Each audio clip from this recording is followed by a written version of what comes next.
Hello guys! Welcome back po ulit dito sa ating YouTube channel, Don't Be Said It. For today's video guys, pag-usapan natin yung dahilan kung bakit bumaba ang ating earnings dito. At may ituturo ko sa inyo guys sa video natin today na makakatulong sa atin para tayo naman ay magpatuloy. Huwag lang tayo magbase sa Facebook at marami din namang mga alternative na mga social media platform na pwede tayong kumita. So, pansin nyo ba guys, bumaba talaga yung earnings natin. From 6-digit na kinikita ng mga top content creator, ngayon, bumaba na. Hindi natin talaga in-expect na may mga ganitong mangyayari. Yung iba, nagkaroon ng restriction, ng violation. So, ang mangyayari guys, suspended or suspension ng monetization. Kapag po na-suspend, syempre walang ads, walang revenue, walang earnings. So ano nga ba yung dapat natin gawin? Mag-stop na lang ba tayo kung tayo ay nakapagsimula na dito, lalo-lalo na kung matagal na kayo? So gusto kong ituro sa inyo guys kung paano natin male-leverage ang ating potential, ang ating skill dito sa pag-create ng content or bilang isang content creator. Ayan. So guys, ito ituturo sa inyo. Na-try ko na to matagal na. Before pa ako nag-start sa Facebook. So, ito na yung mga ginagawa ko dati. And still ngayon guys, paying pa din naman yung mga platform na sinubukan ko. Okay? So, tanong dito ni Facebook, is your Facebook monetization revenue is going down? So, hindi tayo nag-iisa. So, maraming naka-experience niyan. Lalong-lalo na nung nag-turn on sila ng bagong monetization tools, biglang bumaba compared to sa individual tools. I don't know kung talaga bang yun yung reason, pero palagay ko lang dahil alam niyo naman nag-boom yung social media content creation. Ang daming nag-try na mag-produce ng mga videos. Guys, saan ba tayo kumikita? Una-una kumikita tayo sa ads. Okay, sa ads revenue. Ito yung mga advertising services, publishers na nagbibigay kay Facebook ng bayad para mapakita yung kanilang mga services, yung products. Ngayon, si Facebook, saan ba nila ilalagay yan? Siyempre, ilalagay nila yan sa mga sikat na mga videos, sa mga kilala na. So, yun yung mga priority ni Facebook. So, well, guys, totoo yun So, mas priority talaga ni Facebook yung mga original content, yung mga quality. So, priority yun. Pero guys, pansin nyo, kapag po mababa yung ating revenue, hindi siya masyadong nagkakaroon ng ads, mas mababa pa nga yung binibigay. So, talagang dapat pa tayo magkaroon ng viral content bago magkaroon ng earnings. So, yun yung aking palagay. Pero, base nga po yan, base po yan sa ads na nag-appear sa atin. Kapag walang nag-appear na ads, walang earnings. So, yun po yung isang katotohanan sa dapat hindi lang tayo magbase or mag-rely kay Facebook sa way natin kung paano natin male-leverage yung ating earnings. Okay? So, kailangan natin mag-adapt as a content creator in turning yung mga content natin into cash. Etong 3 powerful platform na to na pwede nyong simulan. So, ito yung hash reality na si Facebook is may monetization decline. Okay na nangyayari na ngayon. So, mapapansin nyo, ito katulad nito. Ayan yung earnings natin. $298. So, kung compute natin yan, almost nasa, siguro, okay pa din naman siya. 298 times 55, 16,000 pesos. Yun nga lang guys, mayroon niyang restrictions or violations. So, yun nga, kung na-experience niyan, ibig sabihin, hindi nyo pa makukuha yan hanggat meron kayong restrictions or violation or unusual activity. Diba? So, yan yung mga dahilan kung bakit yung iba is nade-demotivate, hindi na nagtutuloy. So, ngayon, eto guys, pwede nyo itry as a alternative ways para tayo kumita. Okay, eto na yung number 1, Pwede kayong mag-join sa YouTube Partner Program. So, eto guys, or parang similar lang din to kay Facebook. So, ako guys, pansin nyo yung mga content ko Eto, pakita ko lang sa inyo. Mostly, ang ginagawa ko na guys, dahil alam ko naman, mababa nga talaga yung kita kay Facebook. So, naghanap tayo ng mga other ways. Ito nga, yung top 1 ko para sa akin, yung YouTube Partner Program or yung YPP sa YouTube. Pwede kayo guys dito mag-try, mag-upload din. Katulad ng ginawa nyo kay Facebook, di ba? Upload kayo ng mga ilang videos, 'Di ba, kailangan nyo lang mag-gain ng 4,000 watch hour and 1,000 subscriber. Actually, konti nga lang yon. Pero, mahirap sa umpisa, pero kapag po nakilala kayo or talaga na may mga content nyo ay quality or talagang hinahanap sa search engine ni Facebook, so pwede kayong ma-discover as a creator sa YouTube. Okay? So, meron lang naman talaga mga requirements. Pero ganun talaga, kailangan natin mag-start. So, mapapansin nyo guys sa mga pinopost ko ngayon sa aking wall, mostly guys, ito hinaan ko lang. Ito is more on YouTube na. Kasi nga po guys, instead na ipopost ko yung long form video ko sa Facebook, sa YouTube ko na lang pinapapunta yung mga followers ko.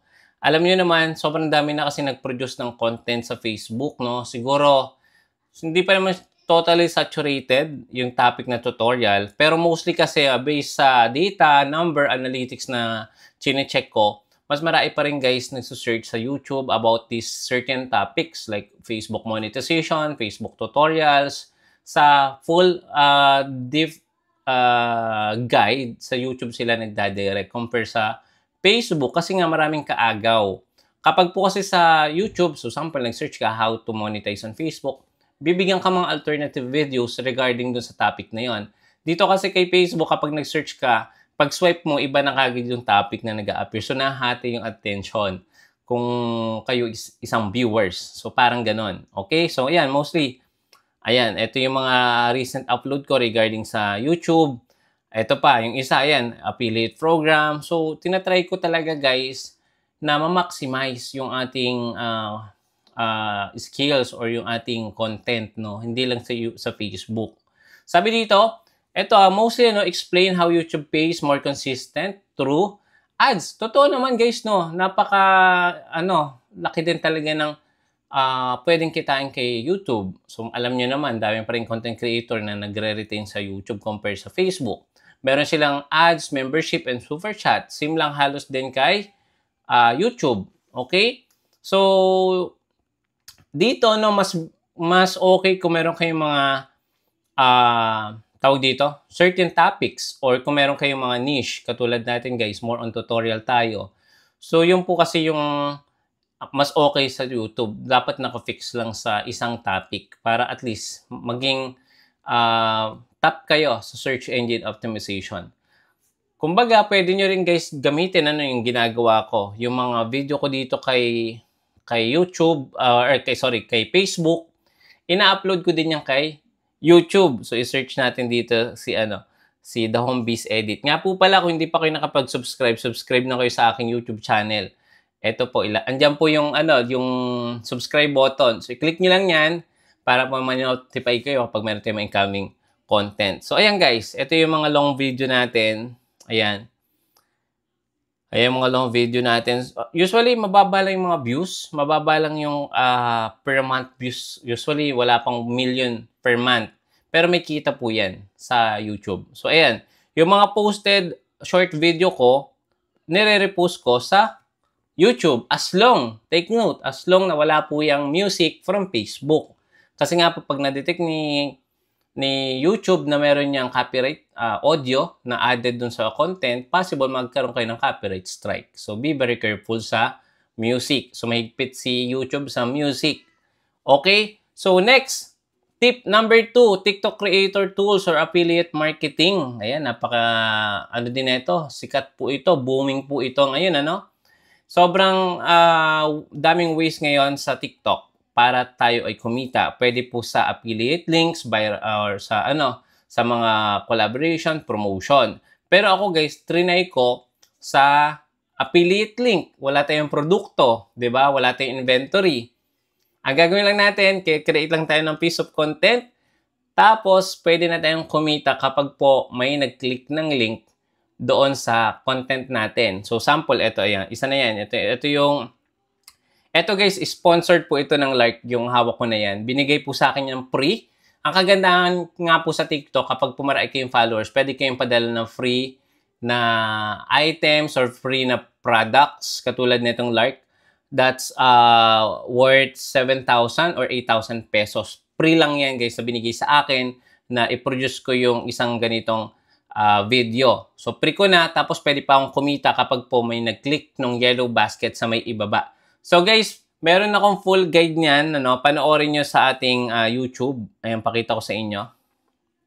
Ayan, panoorin nyo tong affiliate link no sa Ecomobi Pasio. Kumita ako diyan ng 22,000 in just 2 months. So, hindi ko pa yan, guys, pino-full time. Kumbaga, kapag ginusto ko lang mag-post, and then lalagyan ko lang ng yellow basket. Ayan, no? Kumita na tayo ng 22,000 sa loob ng 2 months. Hindi ko yan hindi ko yan pino-full time. So, andyan yung full guide para makapag-start na kayo.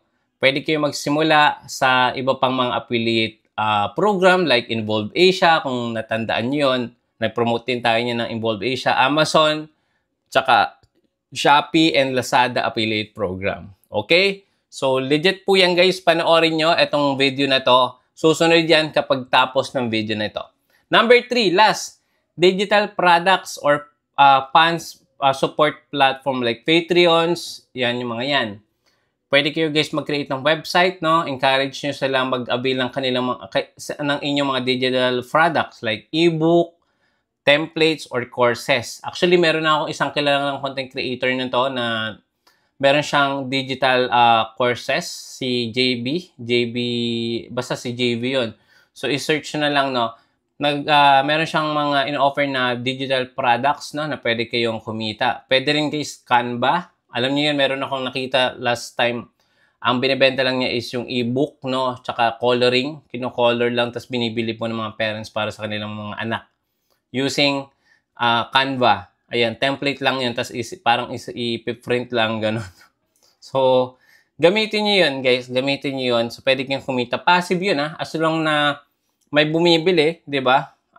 Andun pa rin. Hindi naman kasi siya kayo totally magpo-produce. Yung, lang yun, parang soft copy, no? Na i-avail. Like yung ebook nga, or courses, or templates. So, yun. Pwede kayong kumita sa Patreons, sa Canva, at marami pang iba. Okay? So, yun yung top 3 natin, guys. Hopefully, guys, pwede nyo i-consider tong tatlo na to. Pero I suggest, no, number 1 sa akin is YouTube. Number 2 is TikTok affiliate. Yung digital products, hindi ko pa natatry personally. Pero baka sa mga susunod, pwede ko din tong i-try. And guys, again, take note, wag tayong mag-rely sa single platform like Facebook.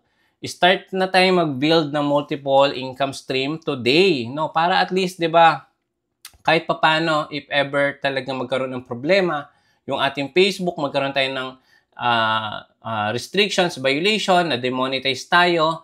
Actually, meron pa nga, 'di ba, yung pinaka-recent na balita, no? Na meron siyang 6.8 million followers, tapos na na report. So, walang earnings yun, nawala pa yung page niya, na-build niya ng 4 years yon. So, hindi talaga natin control yung ating social media. So, pwede tayong mag-consider ng mga other alternative platform para po tayo kumita. So, maraming salamat. Kung nagustuhan mo itong video natin, don't forget to subscribe. Click the bell icon para kapag meron tayong mga next video upload katulad nito, manonotify po kayo. Consider subscribing and click the like button. Mag-comment po kayo dyan. Re-replyan ko po kayo kapag nakita ko yung comment nyo. Maraming salamat. See you again sa next video.